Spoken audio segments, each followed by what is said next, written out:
Welcome, everybody, to the Tuesday edition of the Huddle Hub Podcast. My name is Metal Mike, and I'm joined here, as always, on a Tuesday night with the Candyman himself. He deems himself the pick master, but we'll get into that in a couple minutes. Mr. Johnny H. John, how are you doing on this Football Tuesday? I'm doing great. Getting ready to talk some football. A lot of news coming out, and ready to go. Yeah, man. I was working on stuff for the past couple hours, trying to get as up to date with the news as I can, because as we know, once Sunday ends, even Monday when there's a game, we get a lot of news coming out of football from the weekend. Not just pro, but college as well. There's some UFL stuff I'm sure you want to talk about today. Some of the announcements with the new teams and everything. New league. It's a whole new league now. We will fit that in here tonight. We will fit the UFL talk in tonight as well.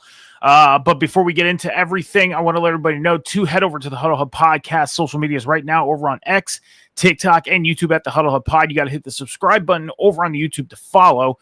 You can also follow over on the Twitch. All the links to all the social medias are in the Twitch channel. You just click on the link. It takes you over to the social media that you desire to follow. Hopefully it's all of them. And you can help us build the Huddle Hub Podcast going through the 2025 season and beyond. So, John, let's get into the news of stuff. Let's get into everything. Right? Actually, no, we got to get into Week 5 first. Week 5 recap. This is where we get into the challenge of things. Mm-hmm. So, John, you deem yourself as the pick master, and just so the past 7, 8. Have you ever beat me in the pick challenge?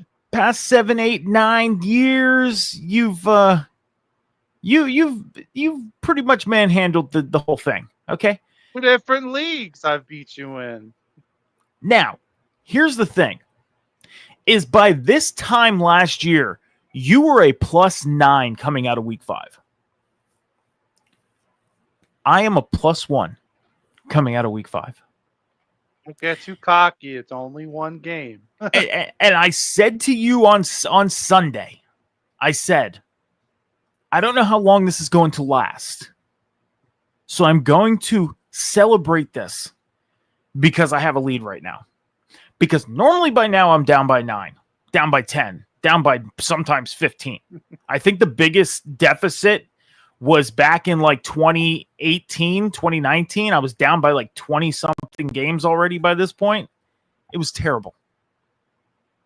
You're learning how to pick football games properly. I'm proud of you, instead of saying, I think this team's going to win because they're a cat, or I like this team going to win because I like their colors. No, you never. I don't do that. Yeah, you're learning how to pick games properly. So I'll tell you what, though, the upsets have really got me this year. Like I have not been able to pick them out like I have in years past. Well, like I said to you, and I said to Cam, and I said to a bunch of other people that have approached me about, we post our picks on our social medias every week, and I do my video. I'll post my video every week, and in the comments section, it's like, people are saying, how can you go with this team, or how can you pick that team? It's like, you got to know what you're doing when it comes to picking teams. Like, you got to study the injury report. You got to know who's starting, who's playing in, for example, Lamar Jackson was out. Who was going to be playing quarterback for the Ravens this past week? You got to know all that stuff when you're doing something like making picks, even if it's for fun. I picked the Texans because Lamar Jackson is going to be out a couple weeks. Key component. Yeah. So it's all about being smart with your picks and really putting the thought and effort into making the picks, whether something's up for grabs or not. Now, me and you, we had a championship belt. The championship belt got a little wear and teared out. We have to get another one at some point for us. Yeah, that belt's no longer with us. So we'll end up having another one, probably by the end of the season. Probably by the time we get to the playoffs. So like $20 plastic belt. Exactly. Eventually, it was gonna break. It was better than nothing now. But, John, Let's get into it. Week 5 just passed. We no longer have any undefeated teams. The Eagles end up losing after having a 14-point deficit over the Broncos. And then later on, the Buffalo Bills end up dropping to the New England Patriots on Sunday Night Football. We have no more undefeated teams left in the NFL. But, John, what were your key games that you had your eye on this past week? my first key game was that thriller on Thursday night where the 49ers prevented the Rams from stealing Thursday night football and taking the lead in their conference. Like, watching that game, I'm so used to seeing Kyle Shanahan teams only play the first half that I thought, oh man, it's over. They only kicked 2 field goals in the second half, and it's like the Rams are rolling. It's another game where Shanahan took his foot off the gas, but luckily, luckily they held it out in overtime.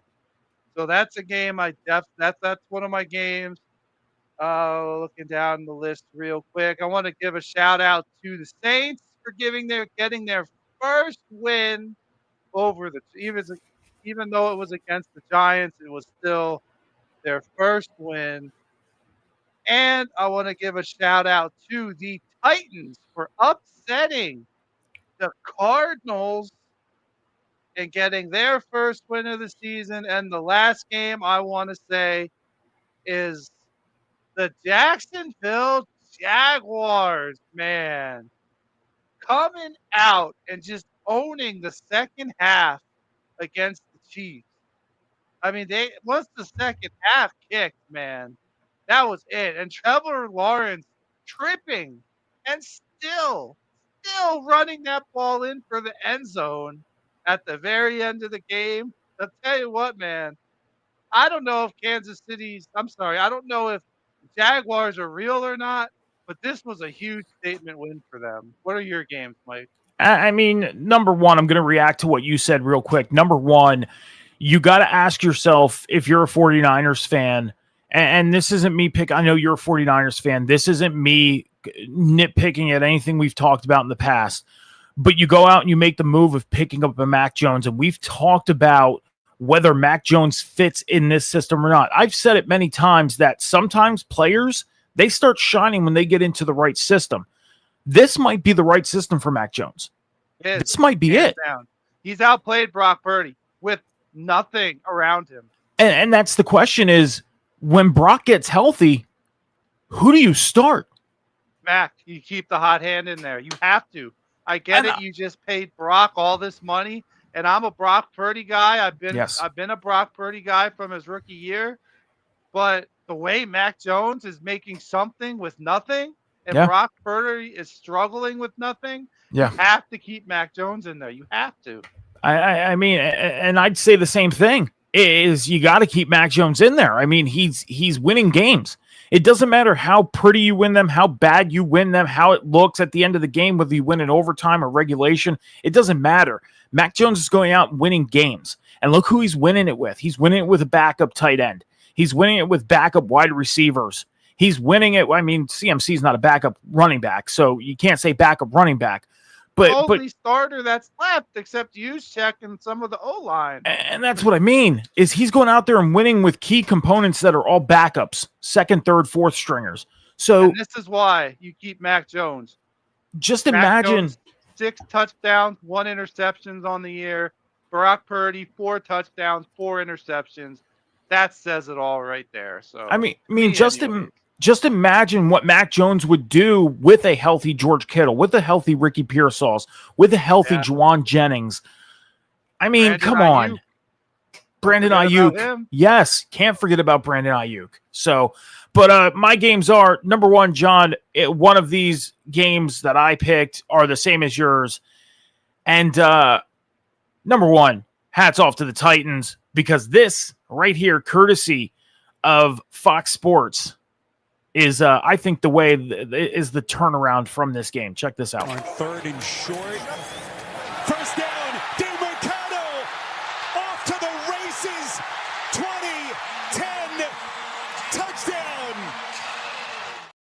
Now that is where I think the turning point of this game happened. DeMarcado, he dropped the ball right before crossing the goal line. He pulled a Deshaun Jackson from 2008. How players can do that? Like, you know.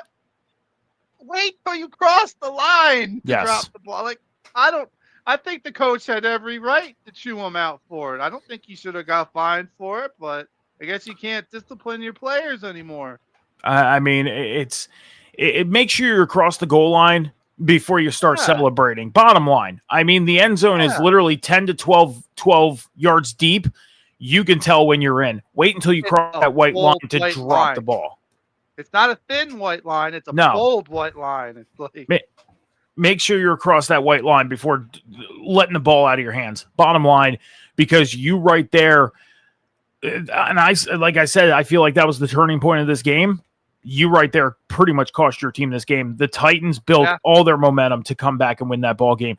Number 2, Denver Broncos coming back from 14 points over the Philadelphia Eagles. Great showing by the Denver Broncos. Hats off to them for coming out and playing the way that they did. I mean, they just did not let up, even being down by 14 points. They looked at this game even with 7 minutes left and said to themselves, we could still win this ball game. And they did exactly that. Now, yes, were there some calls that should have been made towards the end of this ball game? Yes. But nonetheless, the way Philadelphia was playing, Denver deserved this one. Bottom line. Got to say that. Last one is the Patriots over the Bills. I mean, let me say this. Stephon Diggs, mediocre gameplay throughout the whole season, the first 4 weeks. You come out against your old team and you ball out. Come on now. And I'm saying this because he hurt me badly in fantasy football. I'm just going to say that right now. He is the sole reason why I lost this past week. So it pissed me off. But hats off to the New England Patriots for beating the Buffalo Bills this week. And ending on a team too. So on the bench. So week 1 and I never forgave him. And so ending the taking out the final remaining team that was undefeated going out of week 5. So the Miami Dolphins, the 1972 Miami Dolphins, this is the 53rd year that they could celebrate their undefeated season. So one of the earliest times of the year too. Usually it's later in the season, like the midway point that the last team falls. But, John, let's get into the news of stuff coming out of the world of football. John, a couple records have been broken this week. So you ready for this list? Yeah, let's hear it. Keenan Allen, wide receiver of the Chargers. He is the fastest player to reach 1,000 catches in his career. He did it in 159 games. So 1,000 catches in 159 games. Fastest one to do it. Emeka Egbuka, wide receiver of the Buccaneers. He is the first player to reach 25 catches, 400 yards, and 5 touchdowns in his first 5 career games. So Emeka Egbuka setting records already, 5 games into his career. Baker Mayfield, quarterback of the Buccaneers. He is the 3rd player in history to throw for 375 yards and have less than 5 incompletions in a game. The other 2 quarterbacks to do it was Kurt Warner and Peyton Manning. So he joins the small elite of quarterbacks that had 5 or less incompletions in a game and threw for 375 yards. Derrick Henry, running back of the Ravens, he tied Walter Payton 5th all-time with his 110th rushing touchdown in his career. So congratulations to Derrick Henry. Even in a loss, a record was broken. Logan David, linebacker of the Buccaneers. He is one of 4 players to record 10 interceptions, 40 sacks, and 30 fumble recoveries in his career in league history. That's a pretty cool one. Yeah. You know, it's very rare to have a player have 30 fumble recoveries in their career. So he's one of 4 to do it. That's insane. But also 40 sacks and 10 interceptions too, which is pretty awesome for a linebacker. So as far as teams and in the league history, John, 6 teams completed double-digit comebacks after trailing, which ties the record for a single week. And the biggest deficits were the Titans were down by 18 to the Cardinals. The Broncos were down by 14 to the Eagles. The other games was like 10 points, 11 points, 12 points. But those were the biggest deficits. But we had 6 games where double-digit comebacks were made and the team won. So that ties the record for a single week.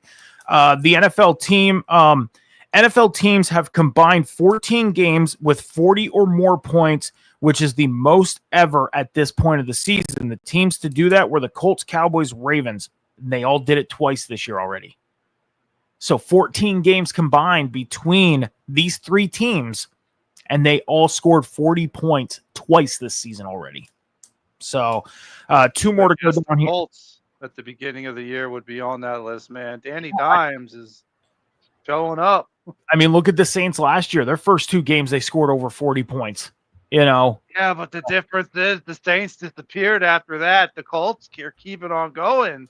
We do have a Saints record, though. We have 2 more records. The Saints are a part of one. So hear this out. 4 kicks of at least 60-plus yards have already been made this season.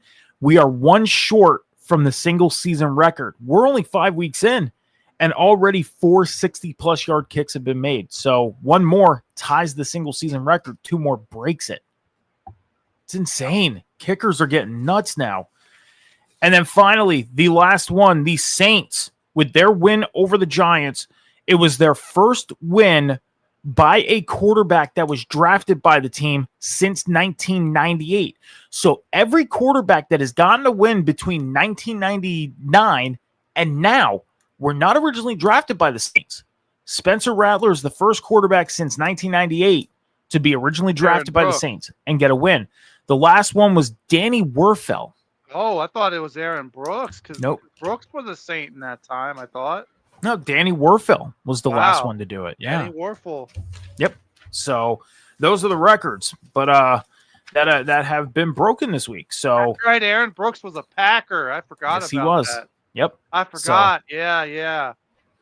But John, not a lot of news to cover this week, so we should get through the news fairly quick here today. Number one, the big news coming out, what some people may look like as a big trade today, but the Bengals have traded for quarterback Joe Flacco and a 6th-round draft pick from the Cleveland Browns, and in return, the Browns got a 5th-round draft pick. What does this mean for the Bengals? Because the Bengals said that they weren't going to be seeking. They said this yesterday afternoon that they would not be seeking for a trade for a quarterback, and then a day later, they end up doing it. So what are your thoughts on Joe Flacco going to Cincinnati? To me, this is a Hail Mary for the Browns. And why? Because this is not the same Jake Browning that led them that for the Bengals? That led them to the playoffs when Burrow was out before. This Jake Browning has 6 touchdowns and 8 interceptions. That's why they did this. This is a last-ditch effort. But to me, it makes sense, but it doesn't, because Flacco's a turnover machine this year too. That's why he got benched for Dylan Gabriel. But I'm more excited on the Browns end of this, because now the Dylan Gabriel / possibly Shedeur Sanders era for Cleveland can start. Those are the only 2 rookies. I mean, those are the only two quarterbacks on the Browns. Yep. Bailey Zappi's on the practice squad. So 2 rookies the Browns are going with. I'm very excited to see how either one of them does. I like Gabriel a lot in Oregon. So I'm more excited for the Browns side. I think as far as the Bengals go, it's a last-ditch Hail Mary that might win them a couple games that Browning wouldn't have won, but I don't see a turnaround. You know, I thought about this for the past couple hours since this trade happened, and I went back and watched highlights of the Browns game this past Sunday. And Dylan Gabriel, I did my comparison of Jackson Dart and Dylan Gabriel. Dylan Gabriel looked slightly more comfortable than Jackson Dart did. Jackson Dart in his first game was running all over the place, looked uncomfortable. It just was not looking good for the Giants and throwing Jackson Dart out there. And then I go and look at Dylan Gabriel's highlights, and I was like, man, this kid looks comfortable. And a lot of people are saying that they think that this is just the stepping stone to get to Shedeur. But if Dylan Gabriel continues going out there and showing the progression and starts getting wins under his belt for this team, this is Dylan Gabriel's team. There was a lot of rumor that it was Shedeur Sanders who was going to be out the door and heading to Cincinnati. And this was more of a shocker than anything for people because of the fact that it was more of a Shedeur Sanders rumor than it was a Joe Flacco to go to Cincinnati. So, I mean, hey, Cleveland, I like the move. I want to see what Dylan Gabriel does because I liked what I've seen from him even in a loss. So, Dylan Gabriel's show is started out in Cleveland. So, and we'll have to see what Joe Flacco does out in Cincinnati, see if he can go out there and help them start getting some wins under their belt because they're coming off 3 losses in a row. So, Antonio Gibson, running back of the Patriots, he tore his ACL in Sunday's game against the Buffalo Bills. He is out for the season. John, I said to you earlier this week, actually yesterday on Monday, that, running backs, man, it's like the year of hurt running backs. We got Antonio Gibson, torn ACL, out for the season. Amari Hampton, the running back of the Chargers, he's placed on IR with an injury. Running backs are going down like crazy. Out in Arizona, they're down 2 running backs right now. So what do you think is going on, that the fact that all these running backs are going down now? I think I don't know if anything specific's going on. I think it's more of a coincidental thing, but I'd really have to deep dive into stats or whatever to try to, league history. But I think it's more of a coincidental thing than anything. Okay. I don't know really what to say would be the reason for it. My thought is this. Me and Cam had this conversation on Sunday's show about all the injuries that are on the injured list right now. And I'd said to him that, when you look at the CBA and how things are set up, the way teams can practice now, they don't do 2-a-days anymore during training camp. They don't practice with pads all week. They don't hit. They don't do any of that. They don't have everything that you've seen back in the early 2000s and before that. It's a lot more of a, injury less friendly game. And it's like, how are these guys supposed to prepare themselves for the physicality that's going to happen on Thursday, Sunday, or Monday if, they're not practicing, at least feeling a little bit of that hit, And the running back position, as we seen last year, was a position that just basically got pulled out of the woodworks and said, hey, this is going to be a front running position now. Now everybody, even fantasy football owners, that's their biggest worry right now is, who's my running back? You got to try and have a top tier running back so you can have a good run game, or else there's a chance you may not get to where you want to be, whether it's the playoffs, the conference title game, or the Super Bowl. So I think what they need to do is go back and really think about how training happens and see how they can get these guys more prepared for impact during gameplay, because that's what I think it more so is the time of training and practice. CJ Gardner-Johnson, the defensive back, he signed with the Texans during the offseason. Got traded to the Texans during the offseason, was released last week. He had signed with the Baltimore Ravens today. So what do you think the impact's going to be with CJ Gardner-Johnson now being in that Ravens locker room for that defense? Defense really the problem, though, for the Ravens? It's a huge problem right now. Huge. Is it? It is. Their defense is a big problem. I thought it was more of the offense with Lamar getting hurt, Derrick Henry not putting up half the stats that he did last year.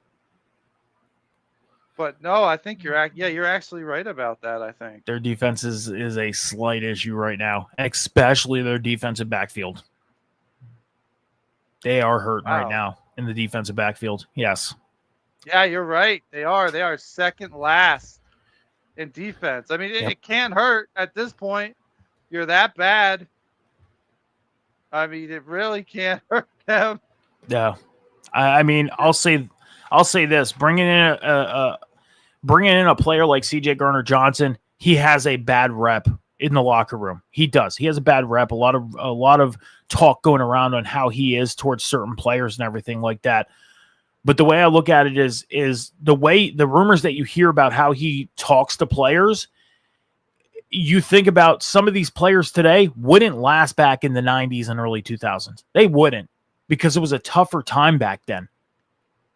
He's just trying to motivate players and get them to where they want to be or need to be. And it's like, they take it as like he's insulting them or attacking them. And it's like, come on now. He's just trying to get you guys prepared.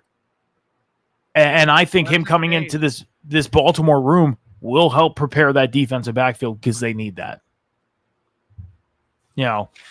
Two more things real quick. Spencer Schrader, the kicker from the Colts, he got injured in Sunday's game. He's going to be out for the season with a knee injury. So the Colts taking a hit in the kicking position.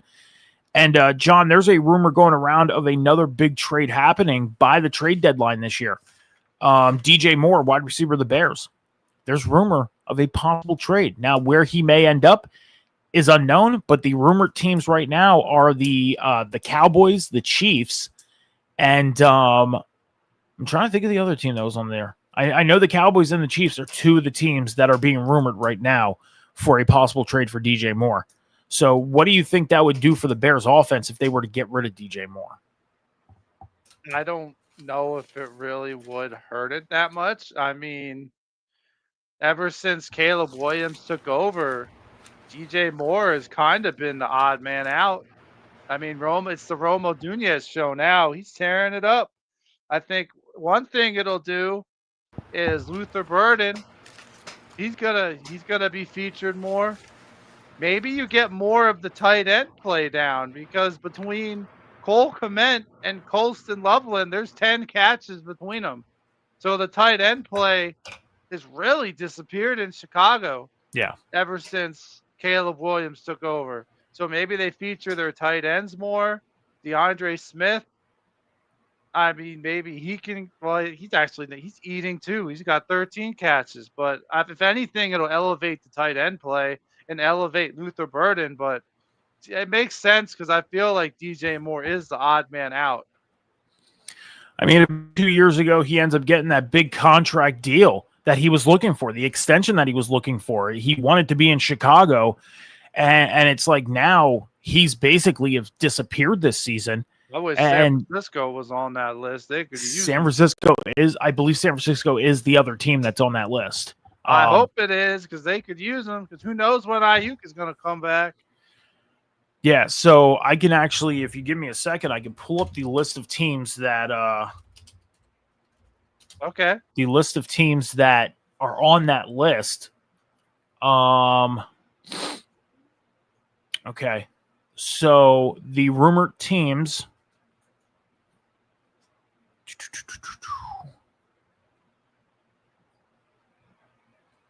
Let's say throw a fourth rounder or Adam and go for it. Okay. So the Seattle Seahawks are on that list.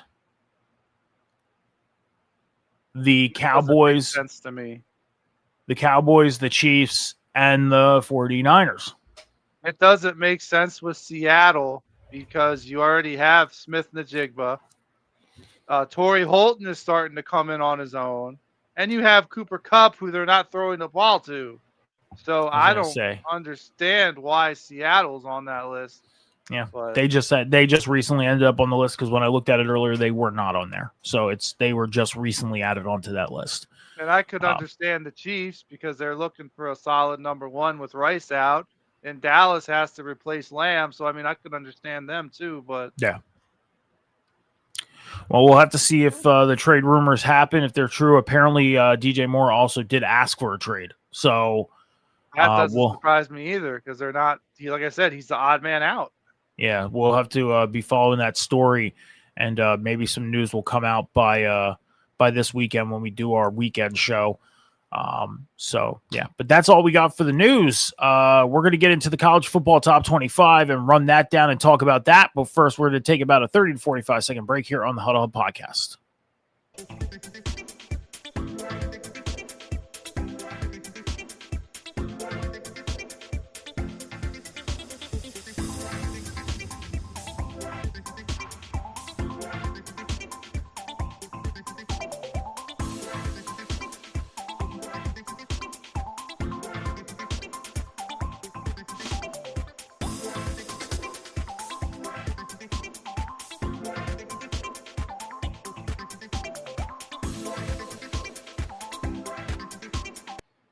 All right, so make sure you're heading over to all the Huddle Hub Podcast social medias after the show and hitting that follow button over on the YouTube, hitting that subscribe button. That's how you follow on the YouTube.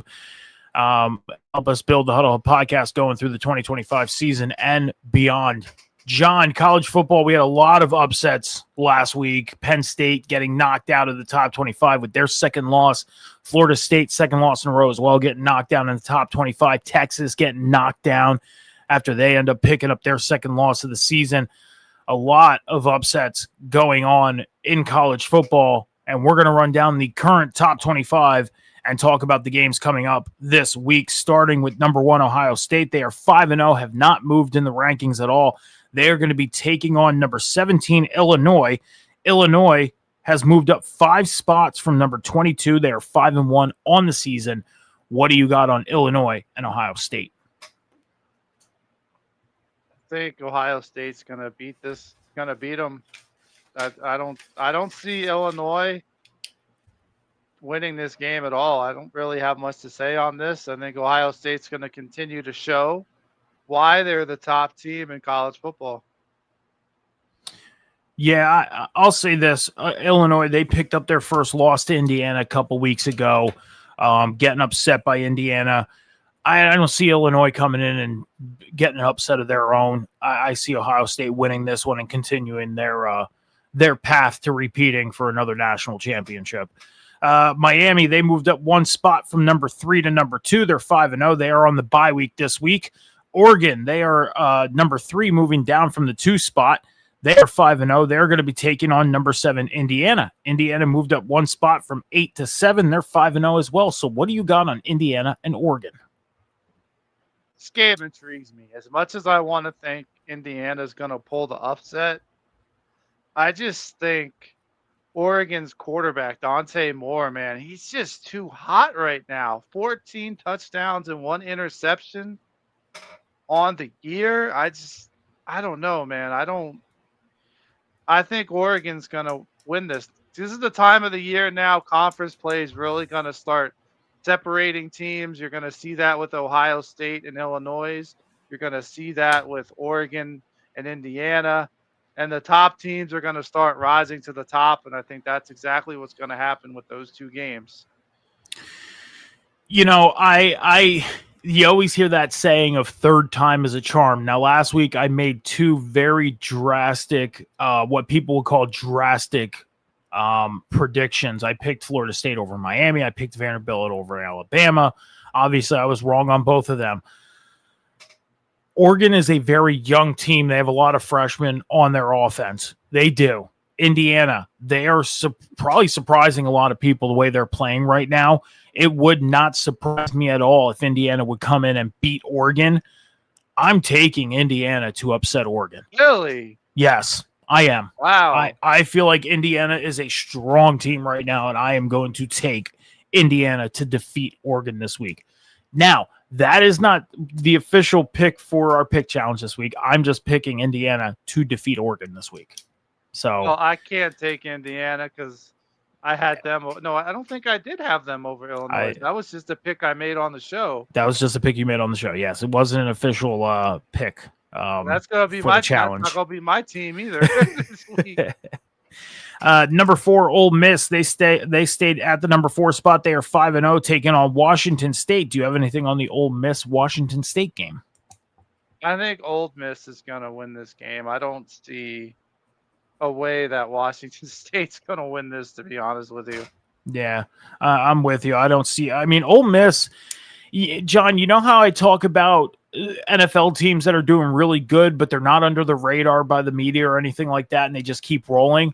Ole Miss, I feel like, is that college team that's doing that. They're not being overwhelmed by the media. They're not being flooded by the spotlight, and they just keep on rolling. Keep on rolling. So I think Ole Miss is going to walk out of this one unscathed as well. Number 5, Texas A&M. They moved up from 6 to 5 this week. They are 5-0, taking on Florida. Now, Florida, they picked up their second win of the season last week. Florida trying to turn things around. Do you think they can end up picking up their 3rd win over Texas A&M? No, I don't think so at all. The Florida wins sporadically. They're not consistent. I think that was a lucky win over Texas. I think if you play them, 100 times, Florida might win 10 of those. And I think we're gonna see that with Texas A&M this week. I think they're gonna remain undefeated and beat them. Well, I mean, speaking of Texas, they are taking on number 6, Oklahoma. Oklahoma moved down 1 spot from 5 to 6. They are 5-0. What about on Texas and Oklahoma? I'm going to say it right now.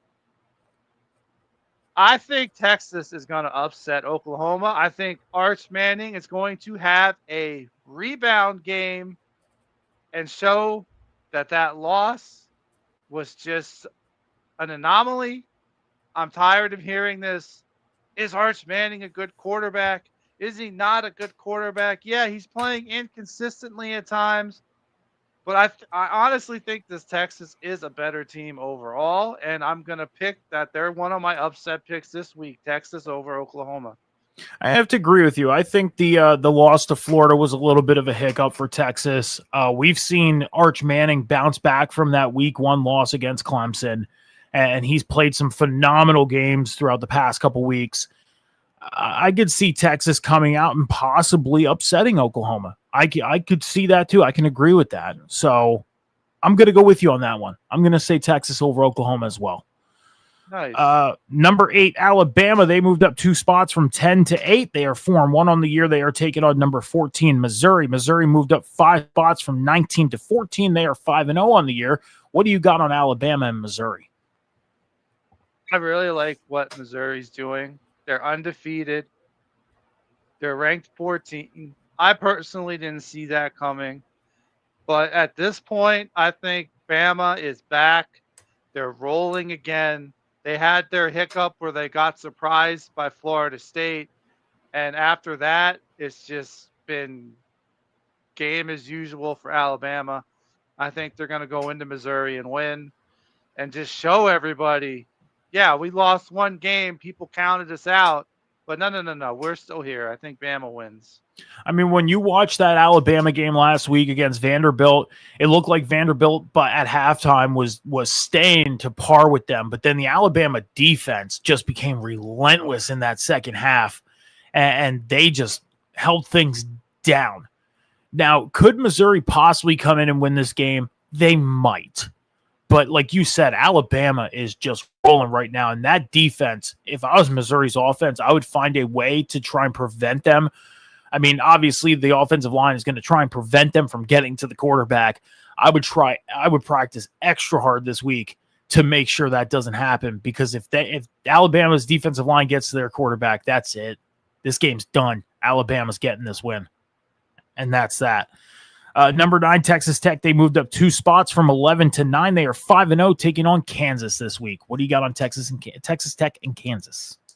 I'm actually looking forward to this matchup a lot, but as much as I want to say Kansas is going to upset them because I like their quarterback, Jalen Daniels, I just don't see it. I think Texas Tech's defense is going to be the reason why Texas Tech wins. They're only allowing 11 points a game. That's basically 2 scores, and their offense is just going to thrive from it when the Jayhawks stall out. So Texas Tech should have this one. Could you see a possibility of a Kansas kind of being in a position that Vanderbilt was in against Alabama, maybe halftime, close game, but then Texas Tech kind of just taking off with it? I feel like it's going to be a close game midway through the second, and that's when it's going to fall out. So close to halftime, but not quite halftime. Okay, that's fair. Number 10, Georgia. They moved up 2 spots from 12 to 10. They are 4-1 on the year, taking on Auburn. What do you got on Georgia and Auburn? Good rivalry game, but I feel like Georgia, they're going to start winning more too. They lost 1 already, and they're number 10. So they have to compete with Alabama. They have to compete with all these SEC teams. And like I said earlier, this time of the year, conference play, the top teams start separating themselves. Yeah. Auburn is a so-so team right now, whereas Georgia, they're winning. I don't see that stopping this week. I can agree with that. I see Georgia continuing their role and winning against Auburn this week as well. Number 11, LSU. They moved up 2 spots from 13 to 11. They're 4-1 on the year, taking on South Carolina. What do you got on LSU and South Carolina? To be honest with you, I don't see any reason why LSU should lose to South Carolina. So I'm just going to say it. LSU just wins and hopped in the top 10. I don't know if this is very fair to say, John, but LSU is another team that's not getting a lot of that camaraderie from the media or any spotlight source or anything like that.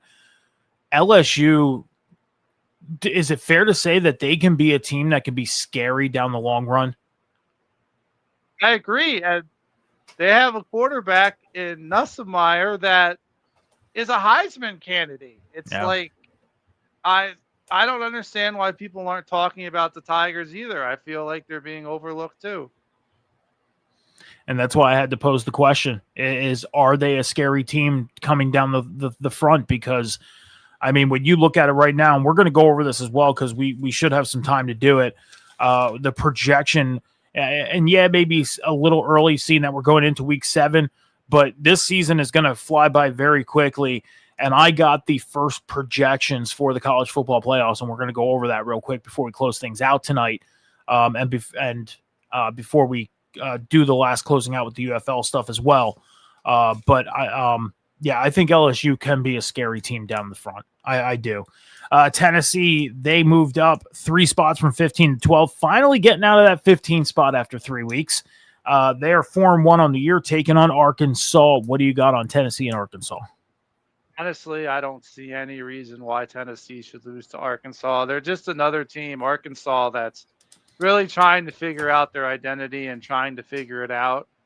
So Tennessee, I think, will roll on them. John, me, I'm a Penn State fan, but Tennessee, I think, has been a team that I've been very, very hot on the past 2 seasons. Oh, I love their quarterback, man. They moved on from Nico like he never existed with them. I love their quarterback.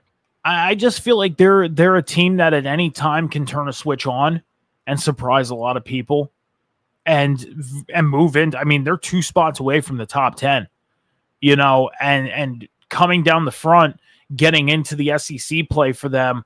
I mean, they're gonna meet up with some teams that may give them trouble, but I think Tennessee is a team that can also go out and surprise some people and win games that probably don't look like they're going to go out and win. So, Tennessee, I don't know. They're another team that I think might surprise a lot of people down the front here. Number 13, Georgia Tech, 5-0, moving up 4 spots from 17 to 13. They are going to be taking on Virginia Tech this week. What's your take on Georgia Tech, Virginia Tech? Trap game.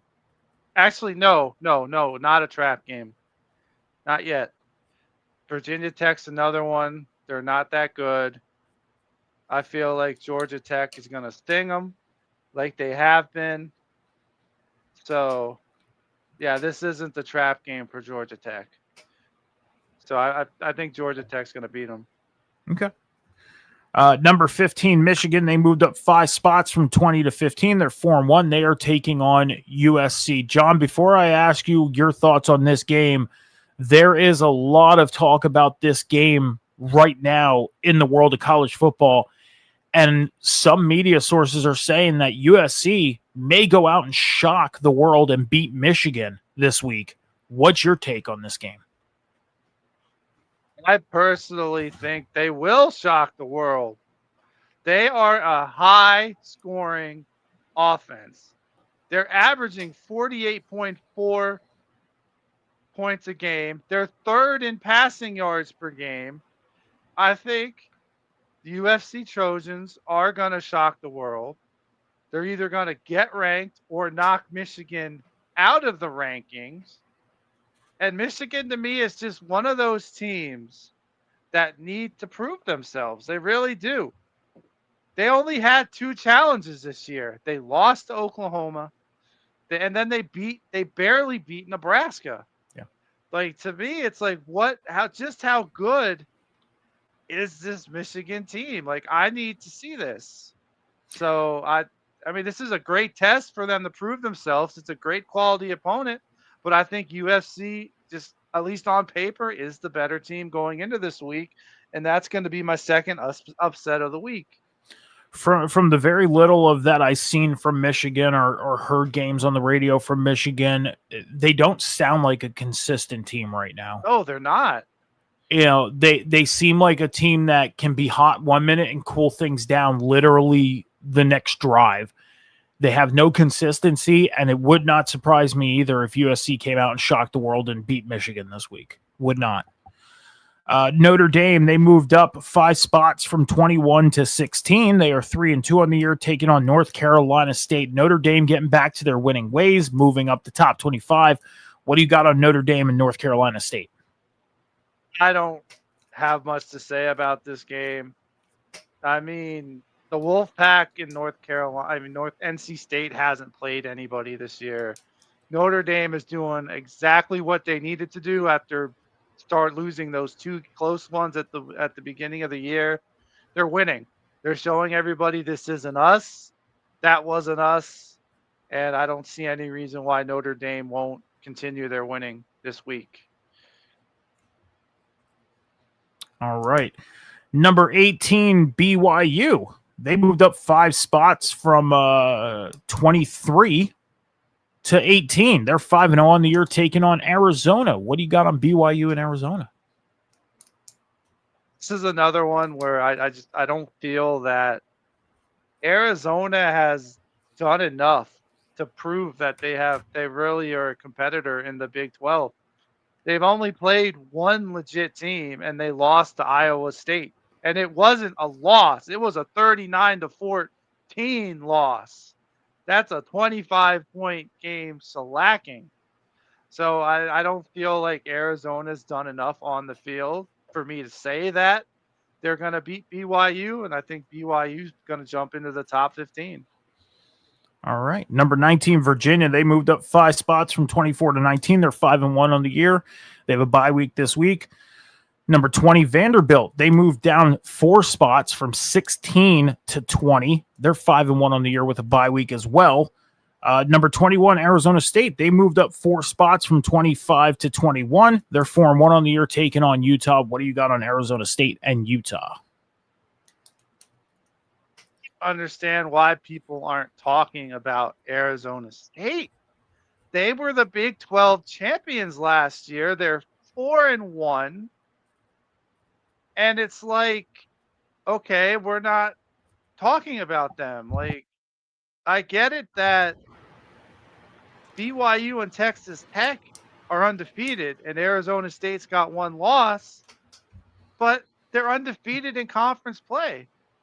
Now, this is a very, very big trap game for Arizona State because Utah isn't bad. Everybody thought Utah was going to be the team to come out and dominate last year in the Big 12. Well, that didn't happen for whatever reason. They couldn't figure it out last year, but they figured it out this year. They're 4-1 also. I think it's going to be a very close game, but Arizona State's going to hang on. Maybe like a 7 or 10 point game, nothing crazy, but I think Arizona State's going to hold on and crack that top 20. All right. Iowa State, they moved down 8 spots after losing last week from 14 to 22. They're 5-1 on the year. They are taking on Colorado. Now, John, before I get your take on this one, it is out there. Coach Prime did an interview after the Colorado game last week that he was walking on the field with one shoe off, and that was the main focus of the press conference of why he was walking around with just one shoe on. And he had said, look, not that it's really anybody's business, but I feel like I have, blood clots in my foot again. He's been having a lot of issues with blood clots in his feet over the past couple of years, had surgeries done, all of this stuff. Now Coach Prime is having these issues again. Do you think this is going to be a distraction for Colorado, or do you think they can come out and also upset Iowa State this week? I feel like Coach Prime has been a distraction from Colorado since he became their coach. It's a circus over there. He has done nothing for the Colorado Buffaloes since he got there. Nothing. They can't beat the good teams, but they can beat the bad teams. And well, guess what? Iowa State's 5-1, and they're a good team. So Iowa State, I think, is going to run over Colorado. The Cyclones, they have this one in the bag. All right. Number 23, Memphis. They moved up 3 spots but from being unranked last week. They are now number 23. They're 6-0. They're on the bye week this week. So Memphis getting themselves into the top 25, and now they're on a bye week, so they're going to stick around. Number 24, South Florida. They moved into the top 25 this week. They're 4-1, taking on North Texas. What do you got on USF and North Texas? As fast as USF moved into the top 25, I think they're about to move out of the top 25, to be honest with you.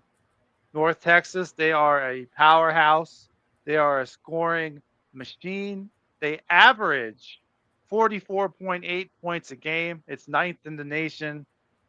And I don't see a reason why North Texas, I wouldn't consider it an upset, but by ranking, it is an upset. So North Texas is going to be my third upset pick of this week. Okay. And finally, number 25, Florida State. They moved down 7 spots from number 18 to 25. They are 3-2 on the year. They are taking on Pitt. So what do you got on Florida State and Pitt? I don't know what to think of Florida State. They're 3-2. I mean, they lose to Miami. I can understand that. Miami's an ACC powerhouse. But a week before that, they lose to Virginia. I don't know what's going on in Tallahassee. And to be honest, I don't see a reason why the Seminoles should lose to Pittsburgh. But the way they're playing, it wouldn't surprise me if they lost to Pittsburgh. But I think Florida State's going to win a close one. Okay. Yeah, I think Florida State, I'll say this. I think they had an opportunity to go out and win the Miami game at the start of the game. Okay. Now, when you go and watch that game, they lost control of that game very, very quickly. Back end of the fourth quarter, they came out and they started scoring, tried to base a comeback. They even got it to the point where if they would have recovered the onside kick before regulation ended, I think they would have had a chance to tie the ball game, but a little too late on that. I think Florida State bounces back this week, gets this win against Pitt, and we see them move up a little bit in the top 25. I know we've talked about the fact of Florida State not having a shot to win the ACC title, and that may be so, but it is proven already that you do not need to win your conference to make a playoff. Is Florida State out of playoff contention? Who knows? There's still a lot of football. I mean, there's still a lot of football to be played yet. There's about 6-7 weeks. Anything can happen in these next 6 weeks. So, like I said to you, I think Florida State has a much better chance than Penn State. And Penn State has been saying all week, oh, no, we still have a shot. No, there's no possible way. You lost to an 0-4 team. Yeah. That's one of the worst. That might be the worst upset. Or the best upset, depending what team you're looking at, what view you're looking at. It was the best upset of the season. That's bottom line. And for Penn State, that was the worst upset of the season. Yeah. So, but that's it for the top 25. We'll have to see what happens in week 7 of college football, and we will cover that on the weekend show. Some of the results, John, since Cam is going to be on a vacation this week, we're going to be running on Saturday night at 8 p.m. Eastern Standard Time. So any college football from the beginning of the day up until 8 p.m. will be covered. Oh, you'll be able to give live updates on games. Yeah, I'll be able to give some live updates on the Saturday show. Yeah. So let's get into this real quick before we get into the UFL stuff and close things out tonight. The college football playoff projection. John, the way things look right now, if the playoffs were to start today, this would be the ranking. Miami would be number 1 at 5-0.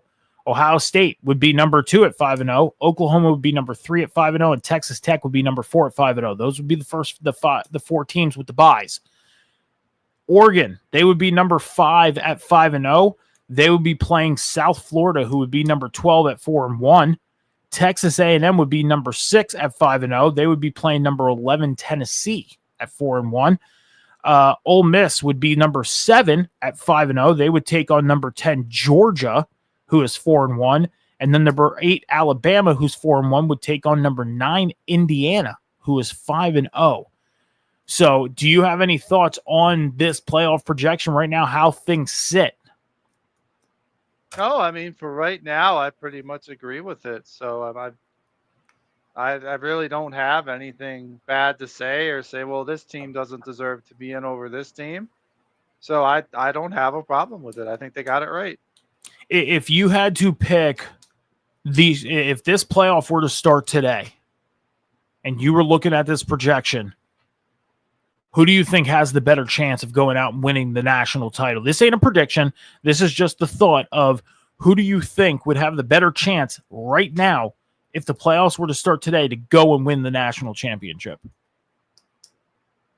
As much as it pains me to say it, Miami. I think Miami, and it's not just because they beat Florida State, because they're a rival to Florida State. I really like Miami, what they're doing, going out and get Carson Beck. And nobody talked about that, which I still don't understand why Carson Beck isn't getting the respect that he deserves. He was a beast at, oh my God, I can't remember where he was at. Georgia before he got hurt. And I just don't understand why. That was a brilliant move. You've replaced Cam Ward with Beck. It's making a huge difference in Miami. Everyone thought the Hurricanes would take a step backwards a little bit with the players they lost in the draft. No, they jumped 2 steps forward. So honestly, I think Miami and Ohio State, the top 2 teams, are looking like the 2 best teams in college football right now. I think but out of those, I feel like Miami has the best shot to win the national championship. I actually agree with you. Between Miami and Ohio State, I would have to go with Miami. I think Miami would be the stronger team between the two to go out and win the national title. Yep. My last question for you. We have 4 4-1 teams. So what we'll do is we'll consider those 4 4-1 teams sleeper teams, which is Alabama, Georgia, Tennessee, and South Florida. Which one of those sleeper teams would have the best chance to go out and win the national title?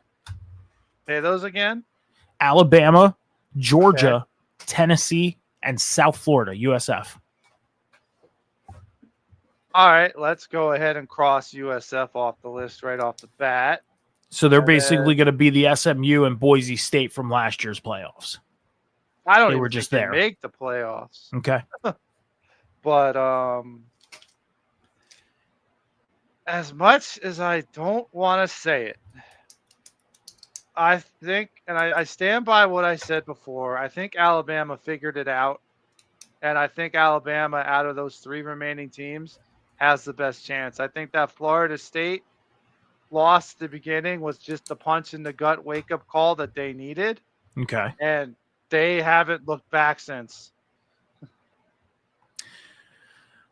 I want to agree with you, but at the same time, I got to say Tennessee. Again, for some reason, I feel like Tennessee can be a very dangerous team if they get the opportunity to go into the playoffs. I'll tell you what, next Saturday, the 18th, Yes. Alabama plays Tennessee. Yes. So we'll find out. We're right there. Yeah. Which team is going to jump the other, and not only the conference standings, but possibly the rankings.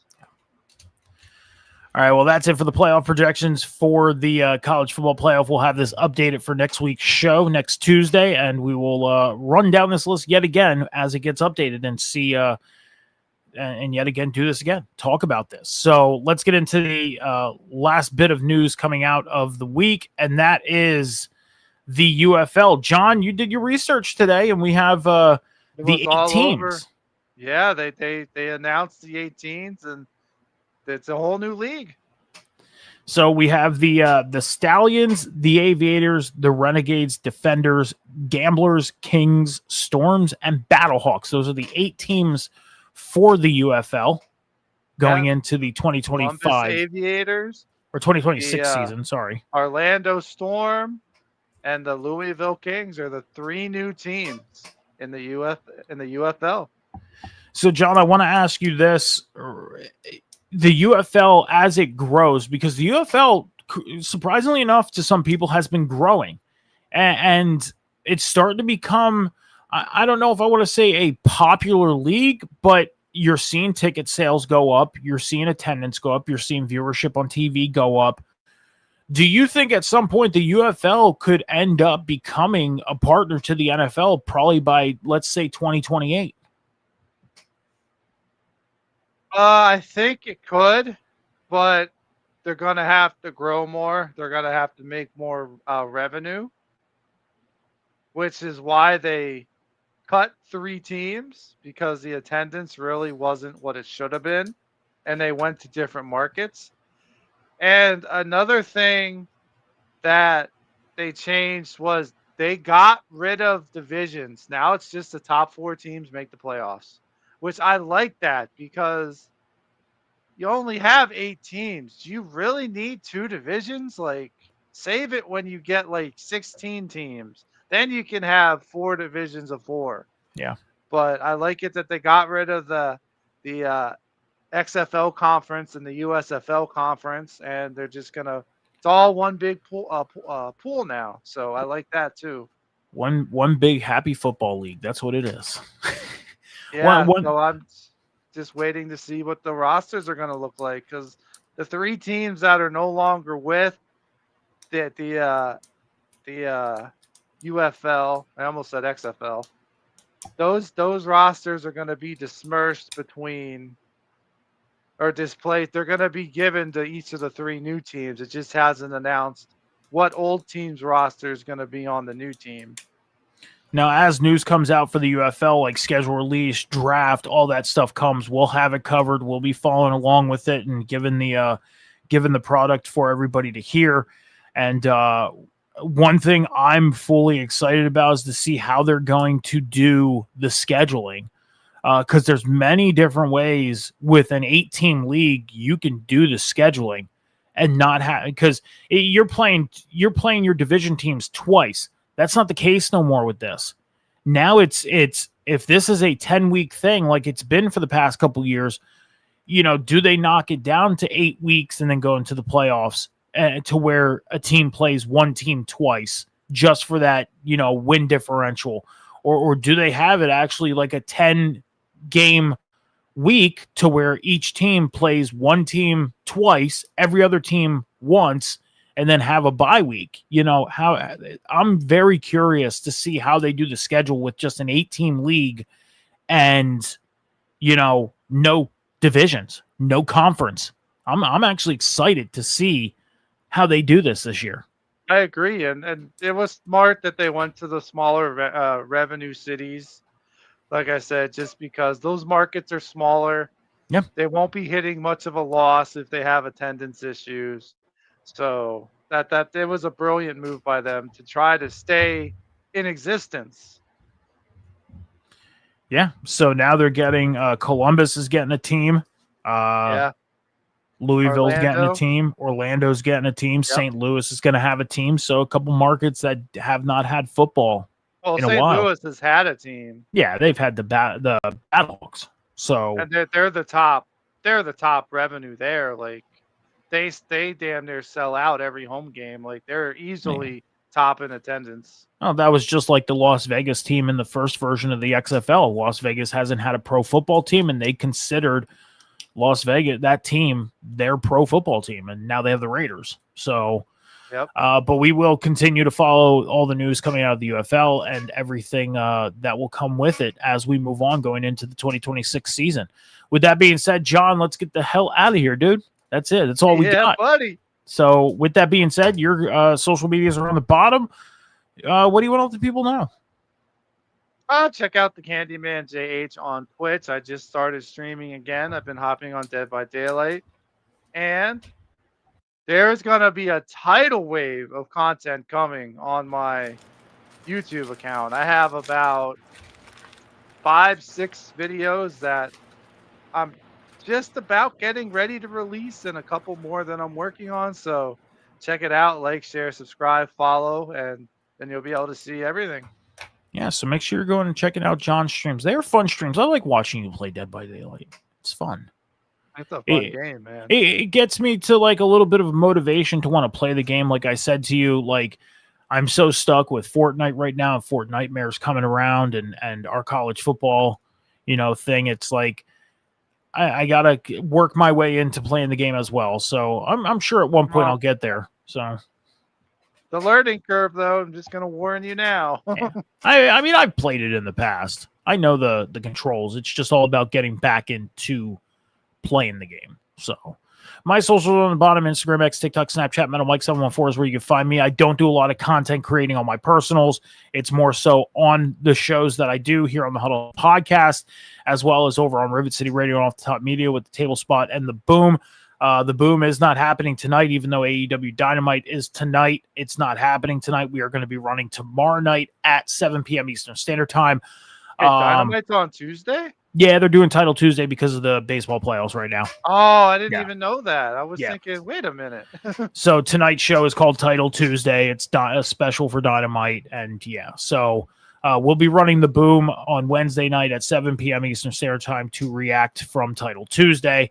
But with that being said, I will be back here on the Huddle Podcast on Saturday at 8 p.m. Eastern Standard Time to go down any college football action that I can give you guys on Saturday night at 8 p.m. and as well as go over everything coming up in the NFL for Week 6. Be good to each other, be kind to each other, take care of each other, be patient with each other. Remember, the world is not moving as fast as you think. I'll see you guys Saturday night right here on the Huddle Podcast. Until then, deuces.